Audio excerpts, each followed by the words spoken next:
Moi Emma. Moi. Pitääks mun kuiskata itekin? Pitää. Mun äiti on jo mennyt nukkumaan. Okei, mä kuiskin.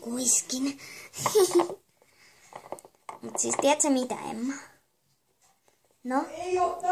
Mä haluan myös aloittaa lätkän. Wow! Hyvä homma. Mut siis, tiedätkö mitä? Muuta? Tiedätkö mitä muuta? No mitä muuta? Sitä vaan, että kai sä menet tunnin päästä nukkumaan, kello on 9:46. Joo, mä menen 10 nukkumaan. Monelta sä meet?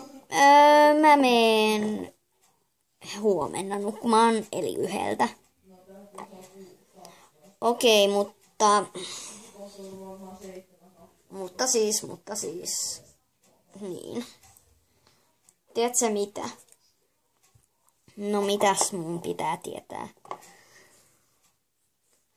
Meille tuli eilen ihan hirveästi läksyjä ja mulla on edelleen matikan läksyt tekemättä. Onneksi tänään ei ollut matikkaa. Jep. Sulla olisi jäänyt muuten Vilma-merkintä. Niin, mutta tiedätkö mikä oli hyvä? No, mä olen tekemään matikan läksyjä, koska äiti huusi alakerrasta ennen kuin mä soitin sulle. Ja mä sain puhua vaan minuutin, joten mun täytyy nyt jo lopettaa. Okei, siis, no joo, mutta moikka. Siis meet sä sitten heti nukkumaan? Joo, meen, mut siis moikka. No voi.